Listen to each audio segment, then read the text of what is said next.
So I had an absolutely epic ride yesterday. 287 miles on the clock, 8 hours plus in the saddle. Went into Wales. Was not too saddle sore by the end of it. The weather was much like this, mostly sunny, a bit overcast in places. And very amusingly, I managed to put myself into kind of a 20-mile loop where I ended up doing the same sections of road twice. I was trying to miss a waypoint in my Google Maps mapping app, navigation app. So I missed the waypoint, and I didn't know where I was, I didn't know the area, but what the map app decided to do was actually circle me back to the same waypoint. It's taking me back to where I was earlier, by that bridge. No, I just spent an hour doing a loop. No, that is not in the script. On my first ride through, I was riding a bit like this at a reasonable speed. And I was enjoying throwing the bike into the bends, concentrating on the road. The second time through, I decided to ride at Royal Enfield Himalayan speeds. I thought, right, let's just slow down here. And what I found was there are sights and scenery that are definitely worth looking at that I totally missed on the first time through because I was concentrating on where I was going. And it began quite an internal debate in my head while I was riding. Because normally when I ride, I'll be honest, I don't ride for the scenery. I don't really look at where I am when I'm riding. I'm looking at the road ahead. So I do want to find good roads to enjoy, and those roads are often in nice places. But I don't look at the places, I just look at the road. Because you haven't got time. At the speed I'm riding, I haven't got time, to look around. That would be dangerous. So maybe come to realise that if you do go slower, there's just as much enjoyment to be had, but in a different way. My problem is, if I've got a bike capable of going quickly, I will more often than not go quickly. I want to enjoy the bike. I want to enjoy it on the road. It's hard for me to ride a fast bike slowly, but I know what fun is there to be had. However, if you buy a slow bike that can't go fast, then much like this, you just have to travel at a speed where you do have the opportunity to look around and enjoy where you are. I'm not talking about speeds lower than this. This is only 60. If you're doing 50 or 40, as long as you're not holding anyone up, that is. That's another thing I'll come back to. If you go slower, you've got time to look around. It might not be advisable. Riding coaches wouldn't suggest you do look around while you're riding, but the truth is you can. So it got me thinking, maybe the Himalayan is the right bike for me, because the other bike I've been considering, and you've heard it being mentioned on my channel, is a KTM Adventure 390. Only 40 horsepower, about 20 kilos lighter than the Himalayan.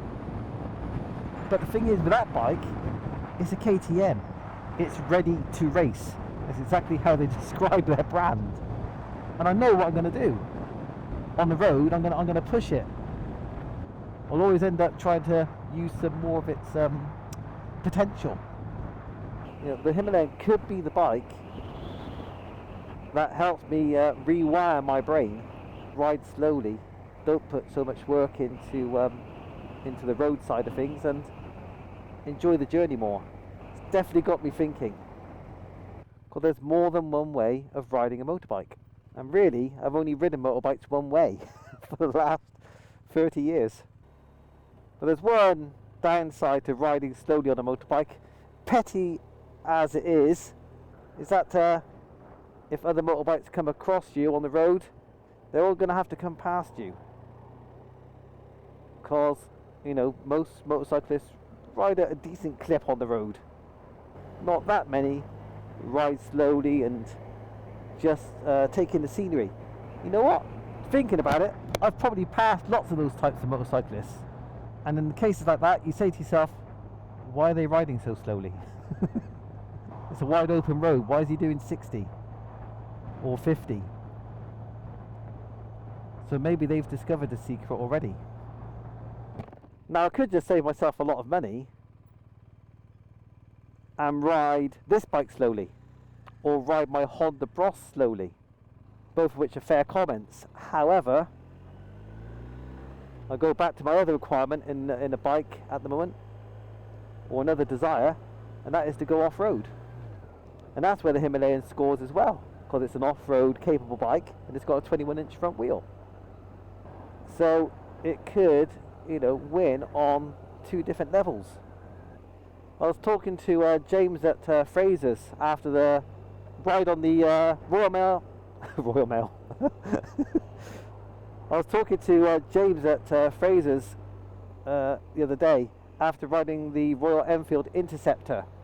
A review of that bike's coming up soon, where basically I kind of contradict my current position, because at the time when I rode the Interceptor I thought, yeah, this is much more my kind of bike than the Himalayan is, because you can ride it more dynamically, you can go faster, you can push it into corners and all that sort of thing, and you can keep up with traffic, you can catch up with traffic easier. Just the kind of thing I want with my normal riding style. But since yesterday, after I did that kind of second loop set of roads at a slower pace, I've changed my outlook again. The only problem is I might just end up being bored out of my mind with the Himalayan because it's so slow. I might not be able to rewire my brain, in which case then I'm stuck with a finance deal for 3 years on a bike I don't want. Now, even Nathan the Postman, as you'll find on his YouTube channel, even he's really impressed with the Himalayan, but thinks it could do with a bit more power. So if I get the Himalayan, I may fix that sports cam that's available for about 250 quid, I think, tech bike parts or something. Just give an extra 3 or 4 horsepower, a bit more torque. It won't be a night and day difference, but it seems to be like a worthwhile mod. Oh yeah, sorry, so I was talking about the Himalayan and the Interceptor with James at Fraser's. He said, wow, if you like the Himalayan, make sure you test the Scram as well. But on reflection, I think the Scram will be less useful for me, because on my mini adventure bike that I want to have a fairing, I want to have a rack, and those two things have been taken off the Scram. So you'd have to buy accessories to make the Scram as practical as a Himalayan, and the Himalayan still be better off-road with its bigger front wheel. So think out of the two, for what I want a bike for, the Himalayan is a better fit. But he also said, have you ridden the Aprilia Touareg 660 yet? I went, no. He said, oh, don't make any big decisions, have a go on one of those. But I haven't got the budget for that. And that will make me, on the road, ride that bike just like I ride every other bike. It'll make me, you know, push on, because it's such a capable bike. Oh right, okay, that's the end of that road. I might just go straight over into whatever that is then. See what we got there. Yeah, so basically what I'm saying is I don't want my next bike to be too good. Oh dear.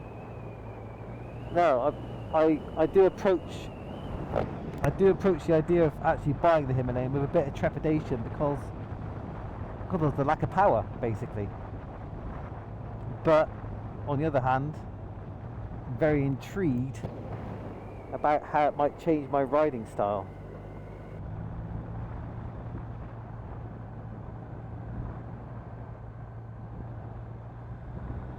Ooh, very nice. See, immediately I see that bit of road and I want to accelerate. It's just hardwired into me. And on the Himalayan, well, yeah, you'll still accelerate, but you know there's not much point. You're not going to go much faster.